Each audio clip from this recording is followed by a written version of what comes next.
আচ্ছা সাহেব, আপনি একটা কথা বলুন তো, এই ভারত পাকিস্তান ম্যাচটা কি অত্যন্ত গুরুত্বপূর্ণ ছিল?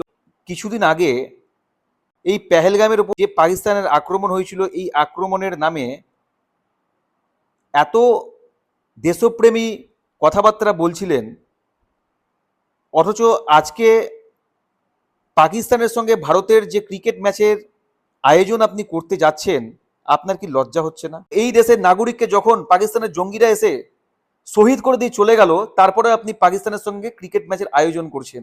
ভোট আসলে আপনার পাকিস্তানকে মনে করে। কিছু মানুষকে আপনি বোঝান, দেখো এই যে পাকিস্তান, এই যে দেখো পাকিস্তান, এই দেখো পাকিস্তান। নিজের দেশের কথা ভুলে গিয়ে যখনই আপনাকে প্রশ্ন করা হয় ভারতবর্ষের অর্থনীতি নিয়ে, ভারতবর্ষের আনএমপ্লয়মেন্ট নিয়ে যখন প্রশ্ন করা হয়, তখন পাকিস্তান পাকিস্তান পাকিস্তান আপনি করতে লাগেন। অথচ এই পাকিস্তানকে যখন আক্রমণ করতে বলা হচ্ছে, তখন আক্রমণ করার মতো সৎ সাহস আপনার নেই। কিসের ভয় পাকিস্তানকে আপনার?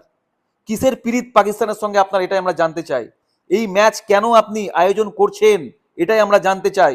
আপনি অবশ্যই পেহেলগামের যারা শহীদ হয়েছে তাদের পরিবারের প্রতি এবং তাদের প্রতি আপনি অসম্মান প্রদর্শন করছেন।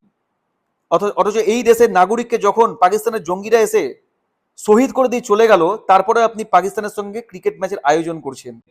তাই আমি মনে করি যে আপনি এই ভারতবর্ষের মধ্যে সব থেকে বড় একজন ভীতু প্রধানমন্ত্রী, যে পাকিস্তানকে আক্রমণ করতে গেলে ভয়ে কাঁপে। অথচ আপনি আপনার অন্ধ ভক্তগুলোকে এমনভাবে মূর্খ বানিয়ে রেখে দিয়েছেন যে আপনি ভাবছেন যে প্রতিটা মানুষই মূর্খ। আর আপনাকে যখন প্রশ্ন করা হয়, আপনি তাদেরকে দেশদ্রোহী বলে নিজের যে খারাপ দিকগুলো সেগুলোকে আপনি ঢাকার চেষ্টা করেন।